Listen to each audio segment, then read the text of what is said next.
अच्छा, एक सवाल का जवाब दो। एक चीज बहुत रेयर है और एक चीज बहुत ज्यादा जरूरी है लाइफ के लिए। तुम ज्यादा पैसे किसके लिए खर्च करोगे? वीडियो को पॉज करो 2 सेकंड के लिए और कमेंट में बताओ। तो इमेजिन करो एक ऐसी सिचुएशन जहां पे भाई जीने मरने का सवाल है, सर्वाइवल की बात है। वहां पे तुम्हारे पास एक यूटिलिटी बैग है, उसमें 2 चीजें हैं, एक बोतल पानी और एक डायमंड। तो तुम्हारे लिए उस टाइम पे सबसे ज्यादा एसेंशियल चीज कौन सी होगी?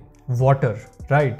पर ये तो था क्राइसिस वाला सिचुएशन। पर इन जनरली भी अगर हम देखें तो टेक्निकली वाटर ज़्यादा एसेंशियल और वैल्यूएबल है रादर देन डायमंड्स के। हमारे पास डायमंड्स नहीं होंगे तो क्या होगा, हम मर थोड़ी जाएंगे। लेकिन बिना पानी पिए सरवाइव करना तो मुश्किल होगा, है कि नहीं?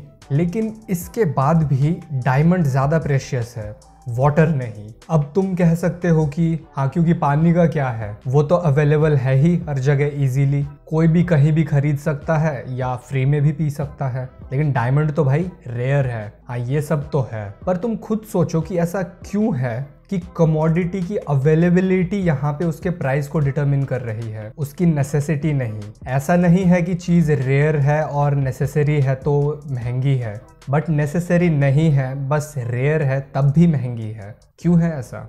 1769 में एने रॉबर्ट जैक टर्गो बताता है कि वाटर के इतने एसेंशियल होने के बाद भी हम उसे कितना ज़्यादा ग्रांटेड लेते हैं। 7 साल बाद एडम स्मिथ इस आइडिया को आगे लेके जाता है कि ऑल्दो वाटर से ज़्यादा यूजफुल कुछ नहीं है, लेकिन उसको हार्डली किसी चीज़ के लिए एक्सचेंज किया जा सकता है। वहीं एक डायमंड जिसका बहुत कम वैल्यू है यूज के टर्म्स पे, लेकिन तब भी बहुत सारी चीज़ें उसके एक्सचेंज में मिल सकती हैं। तो कहने की बात यह है कि सर्टेन कमोडिटीज़ के प्राइस में और उसके इंपॉर्टेंस में एक अपेरेंट कॉन्ट्राडिक्शन है, जैसे कि अभी हमने वाटर और डायमंड के केस में देखा। यही है द पैराडॉक्स ऑफ वैल्यू, और इस पैराडॉक्स को एक्सप्लेन करता है एक लॉ जिसका नाम है मार्जिनल यूटिलिटी। हम इस वीडियो में ये नहीं समझेंगे कि law of marginal utility law क्यों है तो ये भी वैलिड क्वेश्चन, लेकिन इसको एक्सप्लेन करने के पीछे बहुत सारी मैथ्स है जिसमें हमें इन्वॉल्व होने की ज़रूरत नहीं है फ़िलहाल के लिए। हम बस ये मान लेते हैं कि मार्जिनल यूटिलिटी डिमिनिश होगा,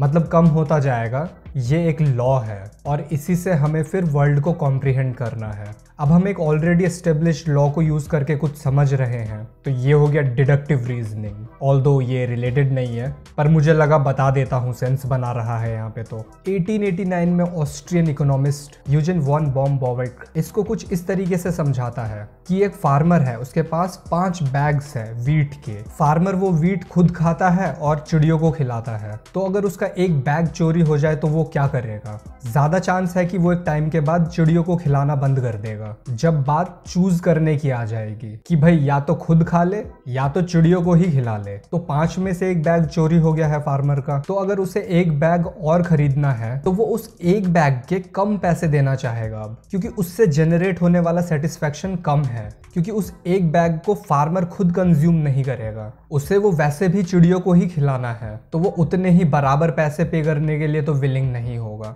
अब तुम आर्ग्यू कर सकते हो कि भाई किसी किसी को चिड़ियों को खाना खिलाकर ज्यादा सेटिस्फेक्शन और प्लेजर मिलता है। हाँ, मिलता है बिल्कुल, लेकिन यहाँ पे हम जनरलाइज कर रहे हैं ह्यूमन नेचर को, जो कि अपने जीने खाने को देखेगा पहले।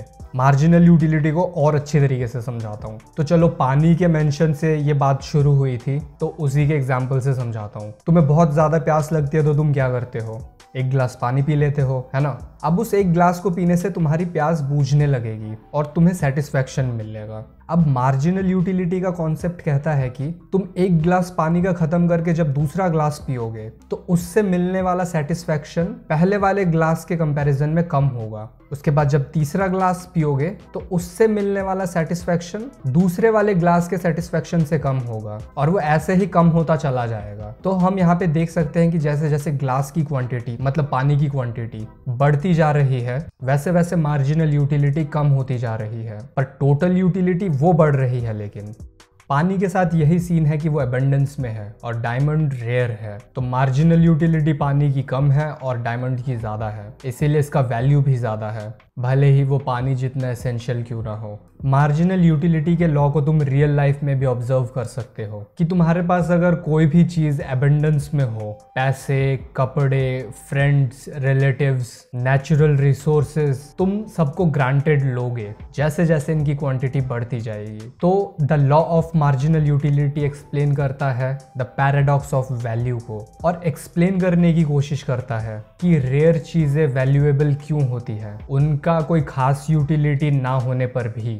वीडियो इन्फॉर्मेटिव लगा तो लाइक कर दो और सब्सक्राइब कर दो चैनल द मामोस्ते को। ऐसे ही और इन्फॉर्मेटिव वीडियोस के नोटिफिकेशन के लिए बेल आइकन को दबाना मत भूलना। मैं मिलता हूँ एक और नए टॉपिक के साथ एक नए वीडियो में, तब तक पीस।